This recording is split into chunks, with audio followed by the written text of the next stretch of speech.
ចាសូមគោរពជំរាបសួរពុកម៉ែមីមីបងប្អូនចាស្វាគមន៍មកកាន់ដំរីឆ្នោតយួនម៉ែគ្រូសម្រាប់ថ្ងៃទី9 ខែ 3 2026ចាម៉ែគ្រូនាំយកនៅដំរីល្អៗយកមកចែកជូនពុកម៉ែមីមីបងប្អូនធ្វើការផ្សងសំណាងជារៀងរាល់ថ្ងៃចាហើយពុកម៉ែមីមីបងប្អូនកុំភ្លេចជួយចុច follow និង like page ម្នាក់មួយផងចាដើម្បីផ្ដល់ជាកម្លាំងចិត្តដល់ម៉ែគ្រូដើម្បីរកលេខល្អៗយកមកឲ្យពុកម៉ែមីមីបងប្អូនផ្សងសំណាង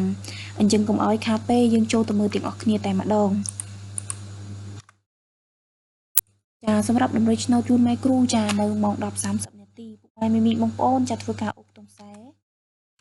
ចានឹងខ្ទង់ចិត្តសម្រាប់ខ្ទង់ខ្សែចាសូមធ្វើការត្រីចា46ចានឹង48ចំណែកខ្ទង់ចិត្តចាសូមធ្វើការត្រី77និង79ចានេះជាដំណេកលេខម៉ោង 10:30 នាទីសម្រាប់ពង ABCD ចារីឯម៉ោង1និងម៉ោង4ចាម៉ែគ្រូមានលេខ VIP ចាលេខតូច2គ្រាប់ឲ្យលេងត្រង់ហើយសេវាត្រឹមតែ 50,000 រៀលទេចាពុកម៉ែមីមីបងប្អូនដែលមានចំណាប់អារម្មណ៍ចង់បានអាចទំនាក់ទំនងតាមឆាតរបស់ម៉ែគ្រូចាហើយឥឡូវយើងបន្តទៅម៉ោង 6 បន្តទៀតចាសូមធ្វើការអូចានឹងខ្ទង់កៅសម្រាប់ខ្ទង់30ចាសូមធ្វើការត្រី33និង36ចំណែកខ្ទង់កៅចាសូមធ្វើការត្រី95និង99